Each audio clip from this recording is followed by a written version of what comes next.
I'll go ahead and get started and introduce myself first, and also want to say appreciate everyone hopping on this call. Hopefully everyone finds it informative and can answer anyone's questions as we're going through, but we'll get into it in a second, but ask that questions are held until the end. We'll open it up for questions and answers at the end. But with that being said, to introduce myself, I'm Allie Raftery. I handle the application side of things. I'm the applications and adoption. I've been with New Vocations for 4 years. I started in the barns actually as a groom and the assistant facility director. So did a lot of the grooming and handling, riding the horses as well for about the first 2.5, 3 years. And then recently moved into the office where I handle all the applications. And I'm Winnie Morgan Nemeth. I am the Standardbred Program Director for New Vocations. I started taking my first Standardbreds in 2004 and had my own training facility in Michigan. And I did that through 2010, and then moved to Ohio and helped a lot with our Marysville, Ohio facility. I'm now based in Cincinnati, Ohio, and do a lot with our farms, our Standardbred farms in Ohio, as well as New York. So thank you guys for joining us today to learn more about adopting.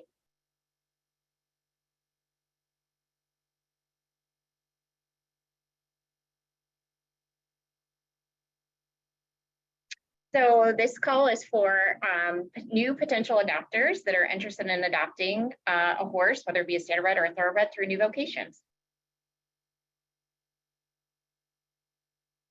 And I was just going to start off real quick. We get a lot of questions as to where our horses come from, or are we a rescue? So I just wanted to start by saying that our horses come from the donors and are coming straight from the racetrack. So their owners or trainers are wanting to make sure that their horses are getting a good home. We are not rescuing them from an auction. We're not rescuing them from anything. Most of them are coming due to an injury or not being fast enough. And they're coming because their connections are wanting to see them go on and have a new vocation, which is how New Vocation started back in 1992. So I just wanted to make sure that people understand one of the reasons why we get so much great information on the horses that come into our program is because they are coming straight from the racetrack, and we are dealing with connections that we have dealt with for the past 30 years. So with that said, I think Allie's going to go talk a little bit about how the adoption process works. Yes, so back in April, fairly new, we just implemented a questionnaire up on our website. And that is, again, with everything we do, always want to line up the applicant and adopter best with the horse that would be most suited for them. So that was in hopes of what the questionnaire would provide as well. Just kind of a general overview of general background information that would be helpful for us. Again, to get a little bit more information about your background before submitting an application, and to make that application process a little bit smoother once we do have that on file. So just a quick overview of kind of the process to be an approved adopter. Again, the first thing is to answer a questionnaire, which is found on our website. And from there, based on the responses, I personally would send you the link to our application, which brings us to the second step, which is the application. Talk about that a little bit more in depth here in just a little bit. And then after that, again, you would receive your approval, which opens things up to kind of the next bigger step of finding a horse that would be best suited for you, which can be found primarily from speaking to trainers, again, paying the adoption fee, contracts, and then the transportation part. But again, we'll kind of talk about this a little bit more in detail, but a general overview.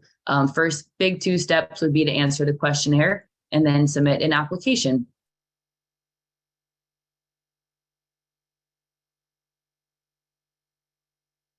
So with the application, again, after that comes secondhand after the questionnaire. Everything can be found on our website, and I always recommend to take a look at our applicant requirements, which can be found on our website under the Adopts tab. If you scroll down a little bit farther, there's a PDF you can open with all the requirements. So again, after that is filled out, I would say the biggest thing to help speed up the process is having an open line of communication with your vet that you plan to use. And doesn't necessarily have to be a vet that you are currently using if you don't have a horse at the moment. Can just be a vet that services the facility. So again, I would establish that line of communication, let them know that I will be reaching out, because we do require a vet reference form on file, which, and we all know how busy vets are, can sometimes take a little bit of time to get a hold of them. So I would say that is the biggest hangup, is again, just the length of time that I can get that form back that I would send over via email. And then also letting your 2 non-family references know that I will be contacting you as well. But again, going back to the questionnaire, having that as the first step really will help with the application, kind of make things easier. I'll usually chat to you in the questionnaire process, just to understand what you're looking for and a little bit more about your background. So the application is a little bit lengthy, but once it is in with the questionnaire in place now, we'll hopefully have a quicker turnaround of 2 weeks or less. And it is a $25 non-refundable fee to fill out your application. And then from there, once I've contacted your vet and your references and everything looks good, I would send an approval email as well, letting you know that you are good to go for the next steps. And once you are approved, your application would stay on file for 2 years as an umbrella approval for any of our horses that would be up and coming or already listed on our website.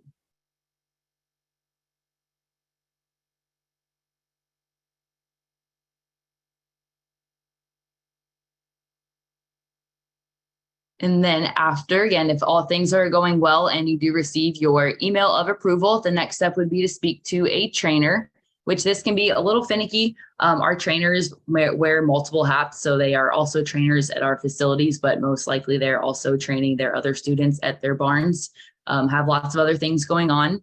So for the most part, the best way to get in touch with them is via email. I always say to allow up to about 72 hours for a response. And the best way to get in touch with them, kind of make yourself stand out from the flooded inbox that they typically have, would be to state your name, that you are an approved adopter, the horse's name, if you have a specific horse of interest, that is usually best. And then to have your list of questions ready, from anything separate from what is already listed on their website with their personal information and a little bit of background. But again, to state your name, that you are approved, the horse of interest, and the list of questions that you have ready to find out more about the potential horse. And then from there, you would have to have that conversation with a trainer to confirm that that horse would be suitable for both, again, horse and rider on goals for both ends. And then from there, you would get on your way with transportation.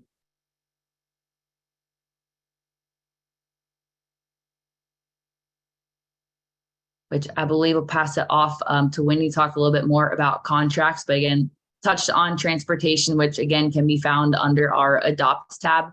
We do have a list of transports that we work pretty closely with. So transportation is up to the adopter to arrange. And again, we're more than happy to help, or line of communication, keep that open with transports as well, but that would be up to the approved adopter to have that set up. But I will pass it off to Wendy to talk about contracts. Yeah, so once you've decided on which horse between you and the trainer have picked out the best match for you, you can also pay your fee right online. We do not accept checks. We only accept online form of payment, and that form is very easy to fill out. Use a credit or debit card. Then you'll get the contract. So our thoroughbred contract is for 1 year, and our standardbred contract is for 2 years. And how that works is you just sign it. It means you're going to keep the horse and send in your updates at the 3rd month, the 6th month, and the 12th month, and then 24 months for the standardbred. And why we do that is we're following up on the horse, and it also allows the donor or the former owner to be in connection with the new owner, and they love to see what's going on with their horses and what their horse has done. And it's great for you to connect with that owner as well, because a lot of times you can, a lot of racing information, race pictures, and you learn a lot about this horse that somebody took care of could have been for many years, or maybe not, but you can learn a lot. It also is how we work, and it just keeps everybody connected.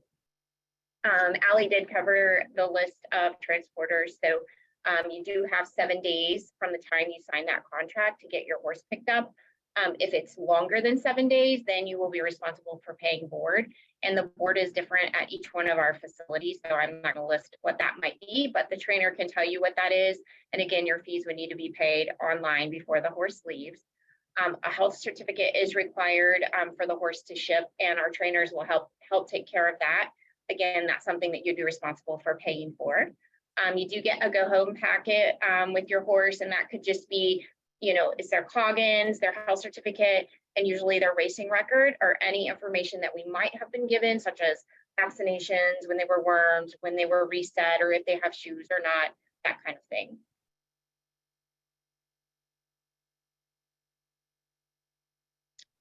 And then after the adoption is done, I covered it a little bit, but you'll receive a welcome email from Miranda, who is updates manager, and that email is usually updates@horseadoption.com.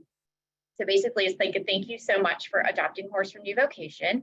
You'll get your reminders of when your update is due. And like I said, that's pretty much just a nice picture of your horse. It doesn't have to be being ridden. It could be a profile shot, much like what we do on our website, or you riding, and a quick, few sentences that we can share with the former owner.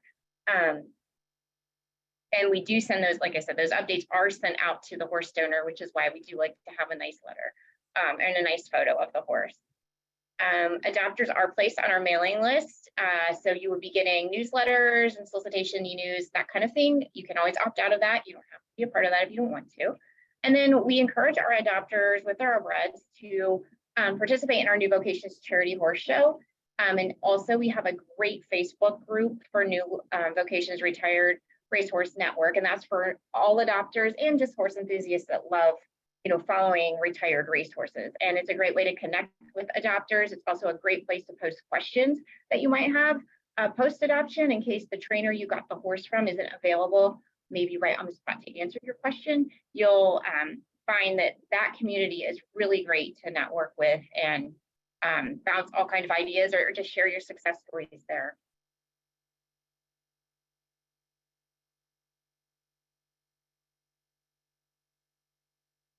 So if anybody has any questions, I think Allie's going to open that up, that pertaining to adopting or really anything about that we could help you with on how to get a horse. We're happy to answer those.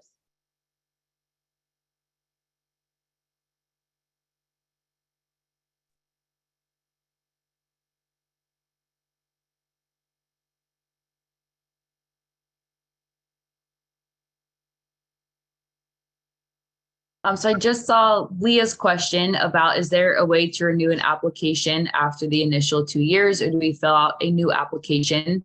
So there is a spot on the questionnaire. I believe one of the first questions that asked if you're a previously approved adopter. And if you are, I just ask that you send an email to my email address, which is found on the questionnaire. And then from there, I can either send you a new application to fill out, but kind of case by case, if it expired like a day ago and you're interested in a new horse, we can certainly rearrange things. But I would strongly suggest just sending myself an email from the questionnaire, again, listing that you are previously approved adopter, and then to see how far out it was expired by before submitting a new one. So the next question I see is, what happens if you can't find transportation after the adoption? So like I said, what happens is you have 7 days that your horse can stay with us from the time you sign that contract. So for 7 days, it's free of charge. After that, you will be charged a daily rate. So that could be anywhere from, I don't know, $17 a day to $30 a day. It just depends on where that horse is located. And the trainer can work with you on that, like what would need to be paid before the horse left. But a lot of times it's just great to start calling when you see a horse and you think you're going to adopt it, or you've already signed that paperwork, to try to get your hauling figured out ASAP, because horses cannot stay with us over 2 weeks just because we have too many coming and going. But I can tell you the trainers are very helpful and work with a lot of great haulers. So usually it's not a problem to get a horse picked up within 7 days.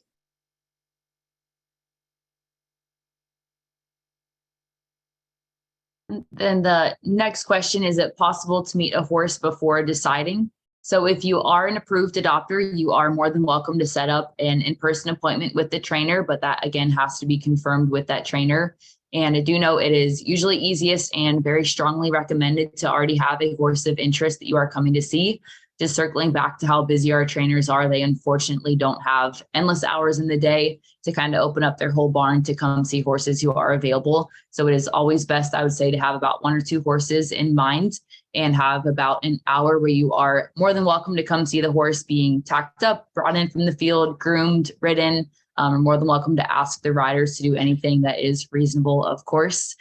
So again, to be an approved adopter, have about 1 to 2 horses of interest as opposed to just opening up to the entire barn, which again kind of goes hand in hand with the next question. In-person appointments are absolutely recommended, not required by any means. I would say majority of our adoptions actually happen sight unseen. So totally up to the adopter and what you are comfortable doing. But if you are approved and have that specific horse that you would like to come in and see, that is 100% totally fine and recommended if possible. There's another question about, do we have shippers we recommend or use frequently? As Ali said, we do have a list of haulers and transportation companies that we do work with. They are listed on our website along with their phone numbers. And our trainers at the facilities also can tell you when they learn where you're from, what hauler they recommend. Again, we have horses coming and going on a daily basis. So we have a good relationship with shippers, and that usually, again, isn't a problem. And the next question, being a first-time horse owner is not a guaranteed decline. So it's kind of looked at on case-by-case basis. If you have owned, great. We ideally look for applicants who have owned or leased. And for those who have not, I would, again, kind of open up a line of communication just to chat about your background a little bit farther. So if you do not have experience owning or leasing, we just look farther into your background with what exact breeds and ages you do have experience with and for how many years. So certainly not an automatic decline. I would say just might take a little bit longer in that approval process as we chat a little bit more about your background and what exactly is that you would be looking for. And kind of going along with what Ali just said, our horses, although they have been racehorses and done a lot, they are very green coming off the racetrack in terms of they've always been in professional hands and professional care. So they may not know what dogs or kids or tractors for that matter are. And those type of things, you know, we look at with somebody who has owned a horse before, just because they've always had care and everything they've needed has been done for them.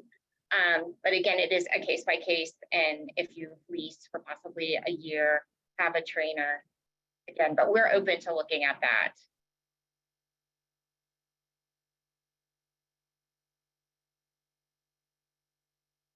Leah asked, it seems like your horses have more than the typical amount of vetting. Do some adopters have another PPE done, or do most just go off the vet records we've been provided? So a pre-purchase exam, that is totally on the adopter. That would have to be done at your charge. You're welcome, again, to chat with the trainer. They can give you a list of veterinarians. Some people do a PPE, some do not. As I said, we do get a lot of information on the horses. A lot of times these trainers and owners we've worked with for years and years and have a great relationship with. But definitely, if you feel like you want to do a pre-purchase exam, by all means, please do.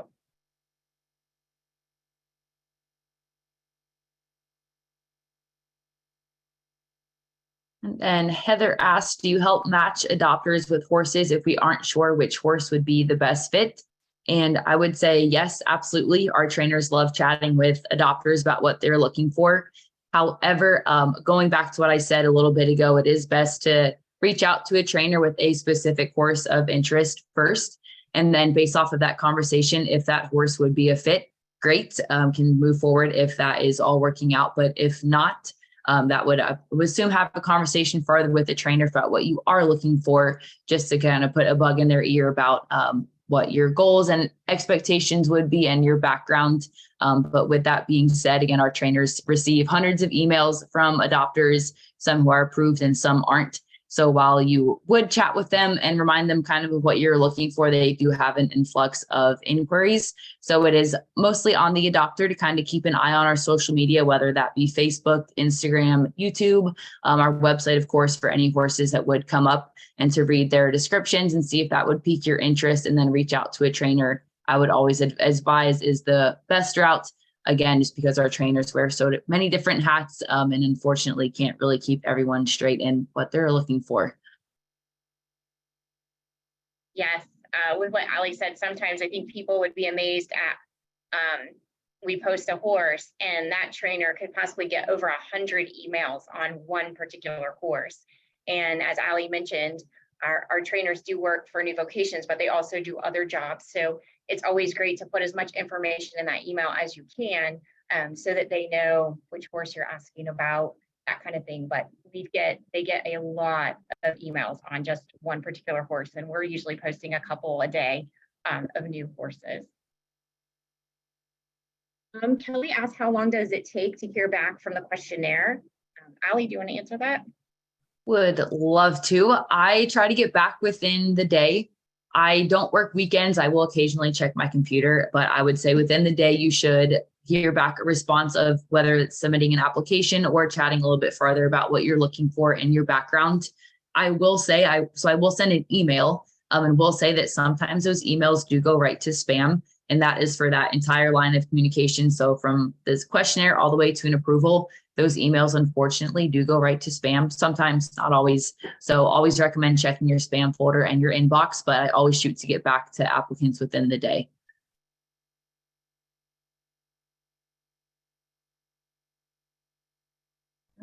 Lisa asks, if long distances to see a horse, you're in Colorado, is it possible to put down a payment on a horse or to hold that horse for a day or two? So no, we cannot hold horses for people. However, if you are coming from a long distance, you would have already arranged an appointment and set all of that up with our trainer. So they would know that you're coming. We're not going to adopt the horse out from under you if you're like, on your way en route with the truck and trailer, have your transportation up. However, it is always wise, if you think that it's going to be a good match, then fill out the contract on that horse. And if you're not sure, it's always great to come in person. We have lots of horses at our farm, and one of the things that our trainers do look at closely is the application, and they might have 1 or 2 or 3 possible horses for somebody traveling that distance to show you. But usually if you've already set your appointment, all of that, they're not gonna, and you're coming like within, a day or 2 from what you've set up, they're not gonna adopt the horse.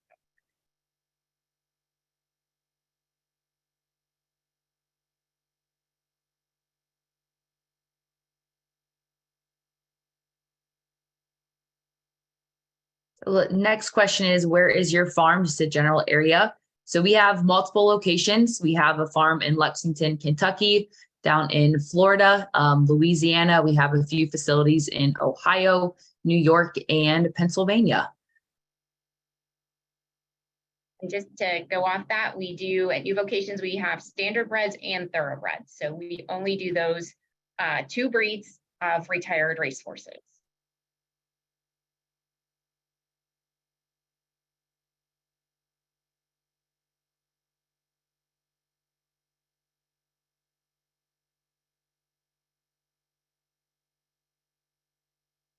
Are there any other questions out there that we could answer for anybody? They've all been really great questions.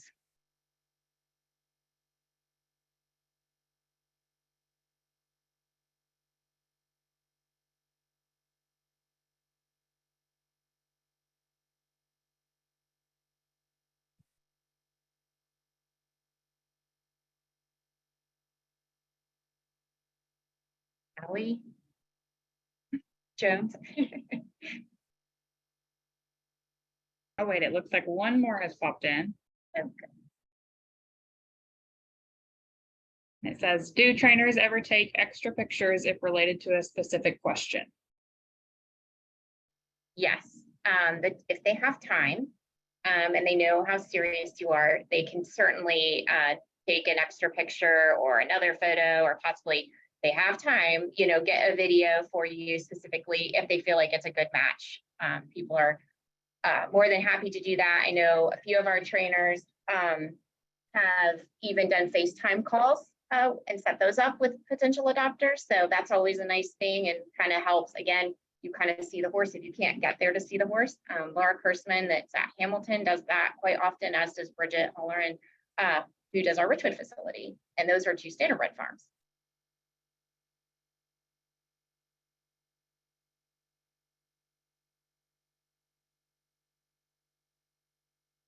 What happens if you adopt a horse and after a certain amount of time, it just does not seem like a good fit?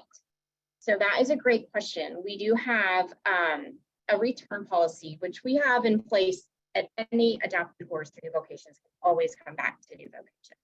And one of the things we didn't really bring up is that when you come to the facility, if you're coming, or whether you adopt sight unseen, but if you're coming, you can't ride the horse. You can see the horse be ridden, but you cannot actually ride the horse. So we do have a 60-day return policy, and that, say you adopted a horse for $1,000, you take it home, that horse just is not a right fit for you. You can return the horse and then apply your adoption fee to another horse. So that $1,000 adoption fee would be applied to another horse.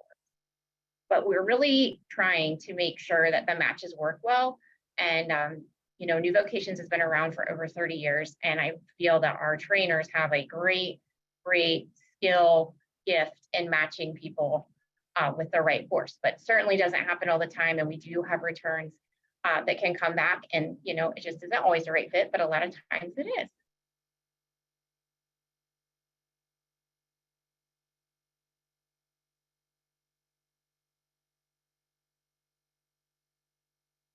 The next question says, can you get a close-up of feet or legs for the farrier or trainer?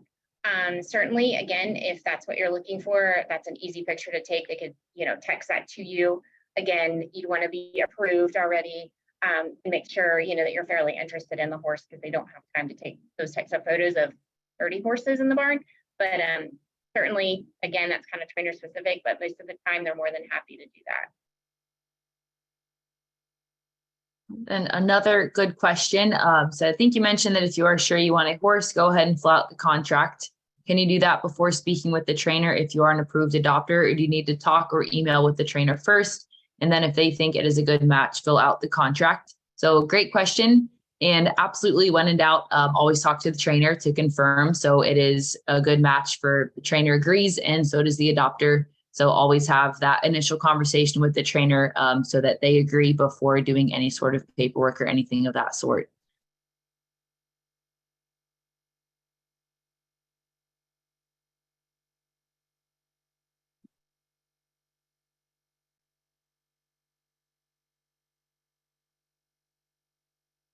Are there any other questions that we can help with?